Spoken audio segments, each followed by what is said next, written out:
Hello, everybody, and welcome to Wicked. I hope you guys enjoyed the first few episodes I had on my channel, and today we're going to be talking about the case of Randy Doran. Now, if you haven't figured out by now, a lot of these episodes have been pretty short, and this one is no exception. I have very little information on Randy, and whether that's just because of the shoddy police work, if there is some, or the lack of information, or because it's from decades past. We just don't have a whole lot of information. I also don't have a whole lot of photos, but what I do have is going to be in this video. With that being said, there will be links down below of all the articles I used for my research. There will also be links to a case suggestions form, which is a Google form with a few questions on it. If there's any cases that you would like me to talk about, whether it be for Wicked or Sinister, please differentiate if you do fill it out. And the other link is for my other podcast, which is Sinister, which focuses on minority cases and all of that stuff. So, if you're interested, definitely go check that out. But regardless of what you decide, let's go ahead and get into this case. So, Randy Stewart Doran was born on May 19th, 1955 in Los Angeles, California. He loved to play guitar and write music. He also loved writing and making poetry, and he was really good at math and had been in the U.S. Marines before going down south. He was known for living a nomadic lifestyle as well. He loved traveling, and he actually enjoyed hitchhiking across the country. Around the time of his disappearance, Randy had recently devoted himself to God, and he began preaching to his friends, and he even carried a pocket Bible with him. He vowed to make it big, and he left California in March of 1978, deciding to hitchhike to the south. And I'm not quite sure exactly where he had wanted to go in the south, or just the south in general. We know that he eventually landed in Florida, but I don't know if that was his original destination or if there was a particular place in mind. We just know he wanted to go to the south, and he eventually just landed in Florida. And in Florida, he was there to visit his grandmother, and then he went to New Orleans, where he possibly worked on a steamship called the President. Now, I have seen articles that said that he absolutely did work on the steamship, and then other ones are saying that he possibly did, that they're not quite sure. And, with articles from decades past, we really don't have a clear idea. So it's possible that he did. There's no photos of him on it that I was able to find, at least, so I'm not sure how true that is. He spoke to his aunt over the phone, and that he said that he was working on a riverboat.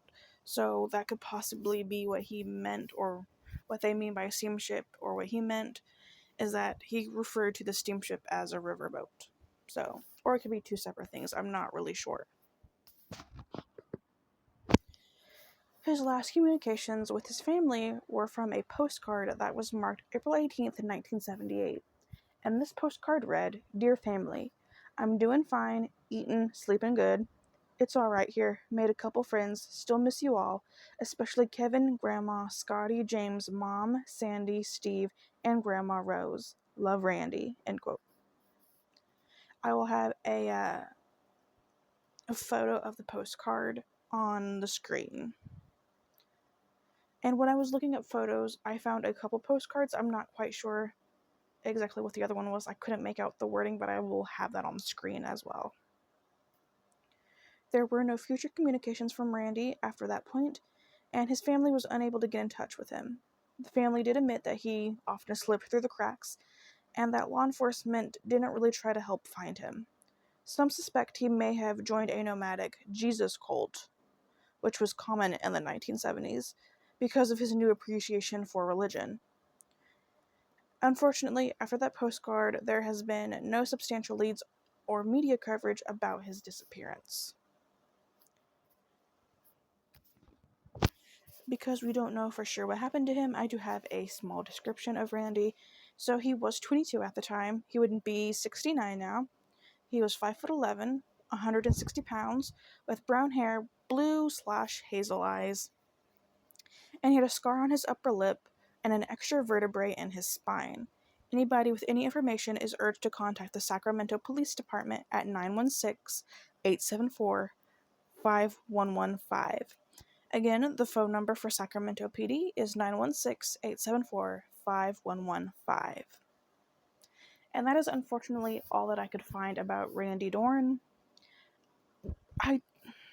There is a very good chance that something did happen to him, foul play. I don't know, with him always hitchhiking, it's very likely that something could have happened. I feel like it's always people that hitchhike that weird stuff happens to. Definitely don't do that.